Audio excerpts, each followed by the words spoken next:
จ็บทิ้งท่าได้มาปลอดภัยเพิ่นก็ดีเด้อแม่เด้อแพ้อ้อยพ่ออ้อยลูกมาขอเป็นไม่ในเฮือนเจ้าจากยางโอ้ยเนี่ยเป็นข่าวอะไรอะข่าวให้อยู่ลำไปสาวมงคลหนึ่งก็น่าตาพ่ออ้อยมาอ่อนแล้วยืนมันสั้นขี้ให้มันเฮียงเด้อล้มสิอ้อยหาห้อยต้องยาสิติงเวลาอะไรกันให้ลูกหลานจ้างเฮ็ดตามไร่ไม้ตามเงื่อนแค่อ้อยอยู่เสด็จหน้ามือนี่สามมือดีสิมือไทยในเนื้อบ่สบายพอดีท่านวริกากากระทาเอ้ยเมียกากินอ๋อเราแค่อ้อยมาอ่อนแล้วโอ้ยยังตัวเด้อตัวกาเดินหาแต่ก่อนคนเด้อพอเด้ออีพ่อเอาติดมาวังหอมดอกหักเอ้ยวังขันหอมดอกขันเขาคือเขามันบ่ปิดนอพอแล้วแค่อ้อยคนนี้เป็นยังเด้อสามมือดีสิมือไข่ได้เนื้อบ่สบายทีเดียวแค่อ้อยมาอ่อนเดียวรักษาลูกให้เท่ารักษาเจ้าจะให้ยืนพ่อยอ้อยเมื่อมึงเจ้าบรรพุเลยนะเลยล่ะโอ้ยพุ่งเจ้าปั่นฟ้าอุ้ยจะน้อยใหญ่เลยเด้อแม่อ้อยมาอ่อนเดียวเรื่องบ่มีเจ้าอย่าหาเลยล่ะเรื่องบ่หาเจ้าอย่าซื้อเรื่องบ่คืออ๋อ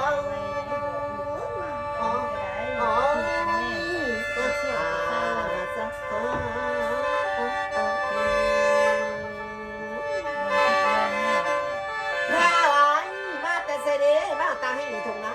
บลาว่านาทุ่งกวงนานี่นามีเอ้ยจะลายบอลขันหน้าเนื้อเพิ่นกาได้ยืนเวลามันสั้นขี้ให้มันเรียงล้มสิไว้เด้อหาลอยต่อยาสู้กินยอมแม่นกว่าผู้แนวเลยลูกหลานมาคนแค่อ้อยมีบ่ขันก็เจ้ากาท่วงคนร้องเจ้ากาหายป้อง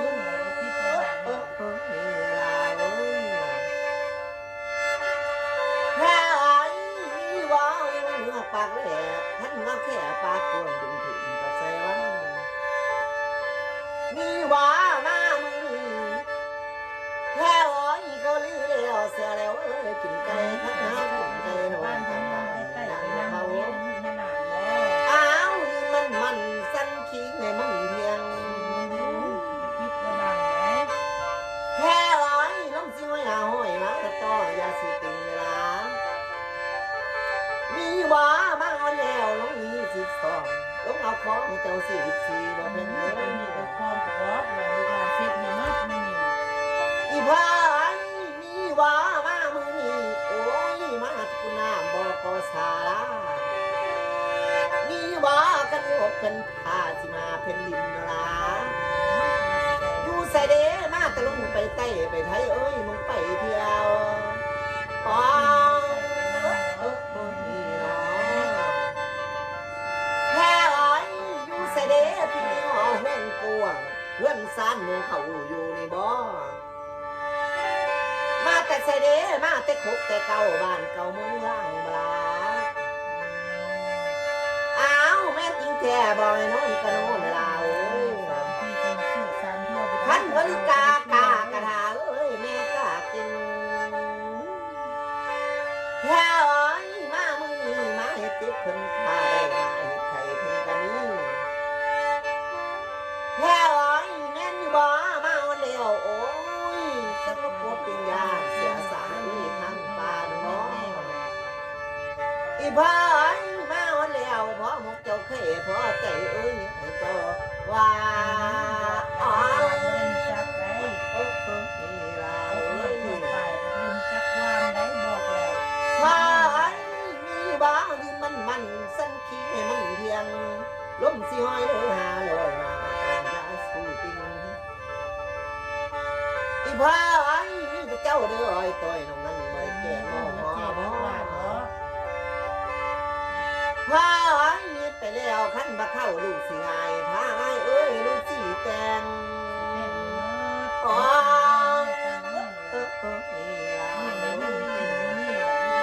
แล้วอ้ายคันบ่เข้าลูกสิงายพาอ้ายลูกสิแต่งถึงยามแล้วลูกสิเดินสักนางเมื่อแล้วอ้ายเฮ็ดไปแล้วเพิ่นสิดีบ่ล่ะอำค่าเอ้ยบ่ปล่อยแน่ เมื่อเนาะเมื่อตำห้าจะลองกองเจ้าเที่ยวขั้นกันห้าลูกสี่ตัวพันโหดลูกสี่แกงในเพลงเลยข้าไว้เมื่อเดียวตุ๊กปีนี้ปีหน้าปีสิมาบอยพอกันไม่ได้ดูข้าไว้ยิดไปแล้วพ้นมือเกิดพอรับจานได้ละให้เพื่อนบ้านพวงดอกไม่ใส่ละโอ้เก่าที่กระยำของของก็ให้เศร้าหีเก่าของลังโนพอเนาะอีพายเมื่อวันเดียวก็สุกเมื่อตอนลานประสานเมื่อต้นทีตอนน้องไปเลยเมื่อบ่เมื่อตำท่าจะลองตรงเจ้าเที่ยวท่านตั้งขวาบ่ให้ตายทางทายบ่ให้ติดเมื่อต้นหาประสานเมื่อต้นพี่ต้นน้องลูกหลานสิแก้มมดนี่แล้วอ้อยจริงเด้ใกล้ปลูกทอห้างใกล้ปลูกการปลูกทอหุ้มทำมาลา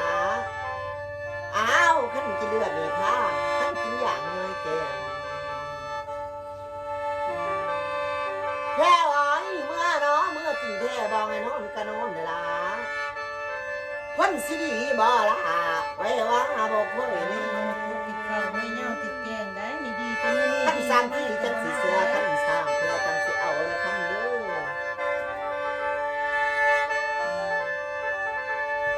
แค่ไว้ไปเลี้ยวพ้นคือคว้ารับจานเลยดู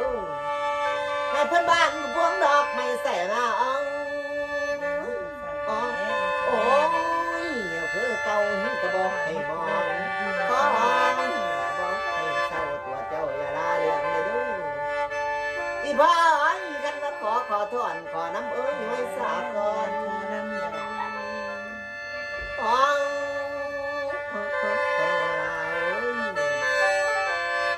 พ่อเย็ดไปแล้วขันใจดีแม่นำสาวใจกว้างแม่ทะเลเจ้าอย่าว่าเขาแค่หอมนี้เจ้าหาเงินเลยดูอีพ่อมามึงนี่ย้อมแล้วย้อมลงเป็นเราโอ้ยแม่เป็นไม่ก็สั่งยังบ่มาขันกินกว่าจะห้องอายตีสะเอียวห้องหน้าให้เพิ่นดีเสด็จเจ้าไว้บ่ค่อยแม่พ่อเมื่อเนาะก็สุเมื่อตอนลานกระสานเมื่อต้นพีต้นน้องเจ้าน้องอีพ่อไปวังอย่าลังโอ้ยจะมาสั่งอ๋ออีพ่อเนี่ยไปแล้วให้พยุงยาวมันเสมอมันเคือเกลือทั้งคนเจ็บยาสูได้ความไทยยาสูนี้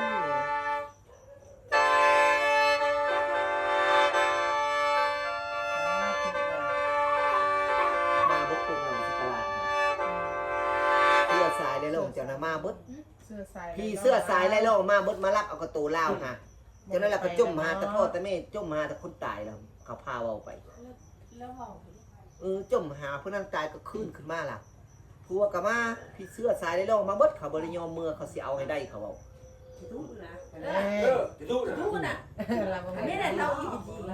มันบ่ได้ตายเจ้าเฉพาะอยากตายยังหน้าเจ้ายังอ้วนติ่งอยู่พาไปพาหนึ่งคืน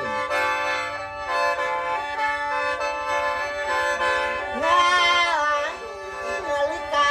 ตากระดาษอ๋อมีกากินแบบนี้แค่อ๋อยไปเรียกเพิ่นสิดีบ่แ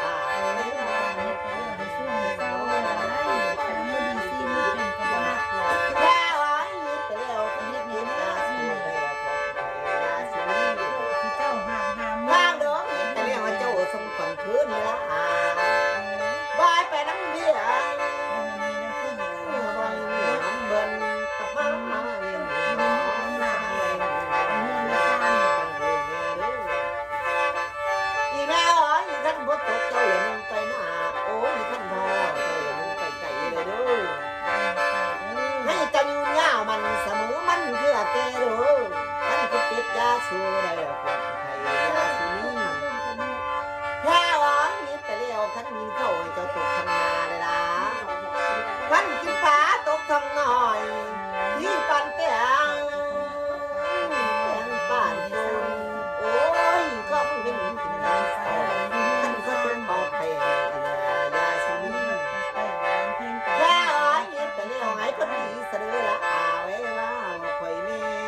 ขอแก่หมอนี้เจ้าหาเงินเด้อพอนี้มาเด้อกากาดาเจ้ากาตู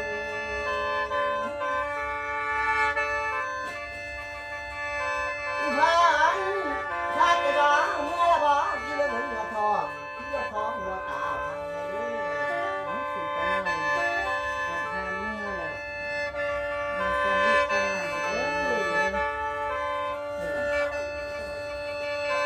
ยได้งานที่สร้างที่มากลูกหลานมีหลายนะได้ไม่ได้พ่อก็สั่งพอน้ำได้จะดีกว่าพ่อ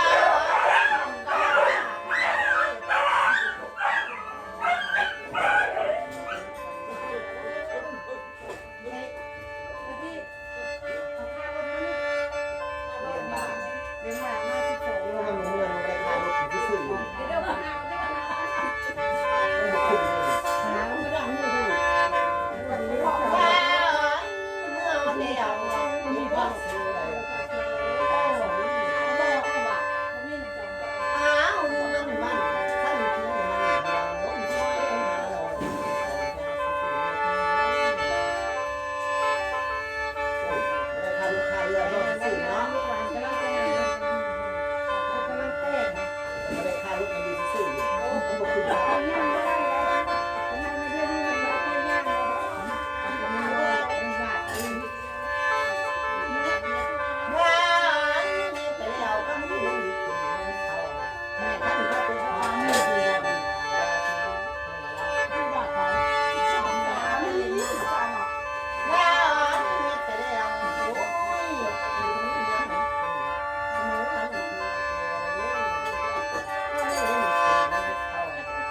มาปันหูนะเก็บมาปันเพื่อหน่วยกวงโอ้ยเก็บไปยาเสือสังลุยทางป่าได้แข่งเลยข้ามอ้อยยับไปเล่นมังกรยับไปนอนนอกโลกดีมันสิพาคำทางมาเด้อบังเสียงเอิญเสียงเสือร้องไอ้จอน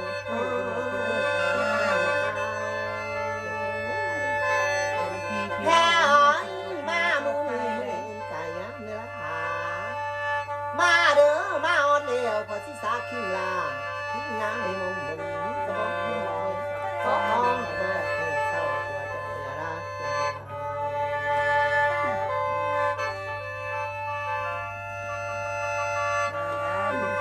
แม่อ้อยมาเด้อ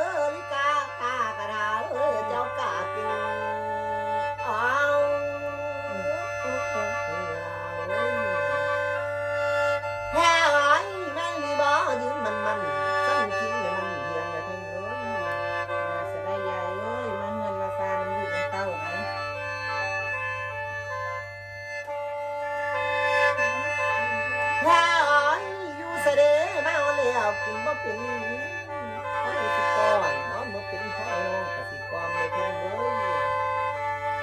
มาเด้อคนอยู่ให้อย่าไปสนอย่าข้าคนอยู่นาอย่าไปสนปากเขาเลยเพิ่นเอ้ยมาเด้อคนอยู่ให้ไปเวสุยาคนอยู่นาใส่ไปเอ้ย มาเพิ่นมาอยู่มาโคกมาป้าน้ำบุญ แพ้ไอ้มาวันเลี้ยวยืนมันสั้นขี้เนี่ยมันเที่ยงล้มสิห้อยเด้อ มา มา แต่ เด้อ วันนี้มามันกับมืดกับค่ำแล้วมา อีแม่เอ้ยอยู่เสด็จยินที่บ่เสียงเอิ้นเสียงเชิญเอ้ยโอ้โหไอ้เจ้าเต้า อีแม่เอ้ยมากินข้าวพามากินปลาหุ่นกล้วยกินกล้วย น้องยังไหลตาในยังกว้างเลย แม่เอ้ยมาเด้อลิกากากระทาเอ้ยแม่กาเก่งอ๋อมาค่ำมา อีแม่เอ้ยมาวันเดียวทุกคนเลยเจ้าหมุนน้ำสมเลยเจ้าทาขันเจ้าหน้ามาอุ่นกันนา เราขอบให้ข้ามึงได้ละมามันมาซานกูของความมันนอนมีใส่กันหน้า แม่เอ้ยอยู่เสด็จต้องเฮ็ดพึ่งวุ่นคือบึงอย่าตื่นเสียมเถิดมาเด้อมาอยู่ห้องกวางหึงซ้ำเจ้าอยู่อ๋อ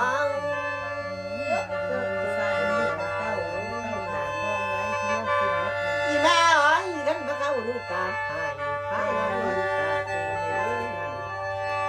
มาเด้อกินมาเป็นพ่อยสิก่อนน้อยมาเป็นพ่อยน้องกะสิความมัวมัวเด้อคือกันอีแม่เอ้ยมามือนี้โอ้ยกันมาเข้าลูกกาหายพาให้เอ้ยลูกกาเต็มมาเด้อมากินข้าวพามากินปลาป่วยกินกล้วยกันอีแม่เอ้ยอยู่เสด็จมาอ่อนเลี้ยวยักมาส่งตารางเราจะไปขับตารางเฮือนมาเด้อมาเยือนเจ้าสางสังเอ้ยเจ้าเคยขี่โอ้ยเพื่อนตามใจคนอยู่ขันเข่งอูตามใจคนนอนอีพ่อเอ้ยแต่เรียกว่าเจ้าทรงขวัญคืนเนื้อพาเด้อมาเด้อลิกากากระดาวอ๋ออ๋อใส่ตาเขาแล้วไม่ได้เมื่อได้ตามไล่ไม่ตามเรื่องอีแม่เอ้ยอยู่เสด็จท่านว่าจบเนาะจังเจ้างามจังเจ้าคือสิปล่อยดาบ่เป็นน้อง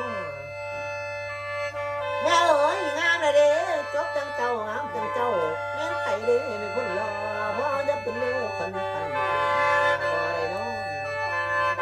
มาละบ่ยืนมันสั้นขี้ให้มันเที่ยง ยืนดีๆแหละมาเครื่อง อีแม่โอ้ยเป็นยังไงคือบึ้งคือบึ้งอย่าตื่นเสียมเดี๋ยวนี้โอ้ยมามือนี้เจ้าอย่าเมามัวลุ่นนอนเล่นมันสิคำเลยเด้อมาซาที่เป็นอีแม่โอ้ยมาแล้วก็สิสาทิ้งลางทิ้งนางในมงมุนที่โคไทยพอเศร้าพอเศร้าเรื่องเด้อเด้อบุรีมีแห้งเด้อเจ้าไปน้ำผีเจ้าจะมีน้ำขึ้นไหมไปนอนตัวหลายตาหน้าเจ้ายังควงอยู่แค่อ้อยมาแล้วไปจะนั่งไปต่อบักปนุ้ยปนไทยหน่วยไม่ดีกว่าคนเป็นอายไปได้แค่เอ้ยลูกใส่เจ้าไว้ว่าใส่กาไงโอ้ยแค่เอ้ยแม่นพระเดลูกสาวเจ้าไว้ว่าใส่กาไงบ่มาคนแล้วยืนมันสั้นคิดมันเฮียงเลยเด้อลุ่มสิห้อยหาห้อยมาต้องยาสูติแค่เอ้ยแม่นพระเดมามือนี้ขันสินำไปเข้าผ้าก้อนน้อยป้อมไข่น้อยโอ้ยมึงก็ป้อมไข่อายใส่เป็นไข่ล้างแค่โอ้ยลูกสาวละไว้ว่าใส่กาไงแค่โอ้ยลูกสาวโกกบ่ยืนมันสั้นขี้มันเฮียง กุกบ่ละไว้ว่าบ่ค่อยแน่อีแม่เอ้ยลูกชายล่ะขอทำในง่ายๆสันบ่ ใช่ล่ะวะ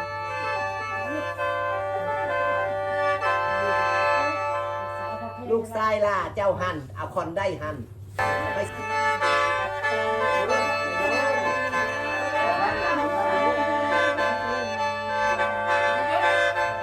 แพ้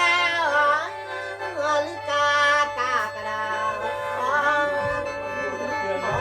อ๋อ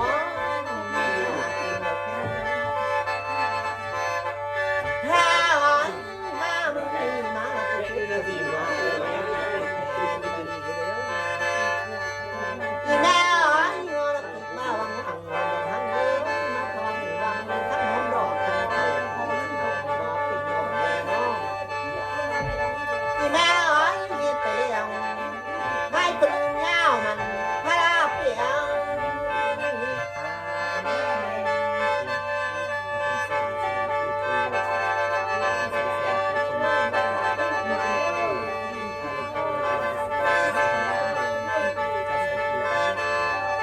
แม่เอ้ยลิกากากระดาเอ้ยจงดักจัง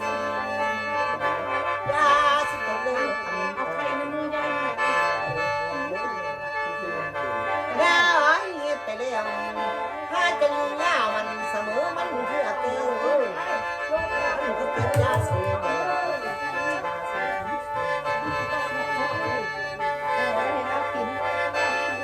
แพ้เอ้ยไปแล้วพันเอ็ดไปแล้วให้เป็นยามันพันเปียงข้าพอข้ามือพันคนติดคอ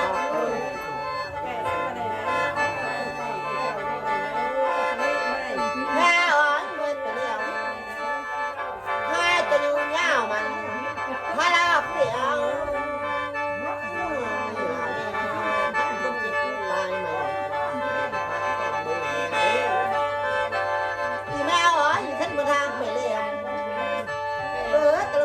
สันนักเจ้าทั้งโลกมือตะลำตาเตือนเตือนเจ้า